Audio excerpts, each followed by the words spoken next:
Ito yung luto na hinahanap ng amo kong lalaki.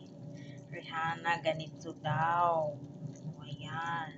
Medyo sunog-sunog sa taas. Ayan. Hindi ko rin alam anong tawag dito.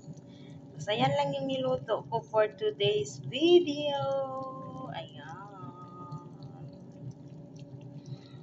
Gi-open ko siya na chicken yan siya. Chicken. Basta yan siya. Oh. Yummy.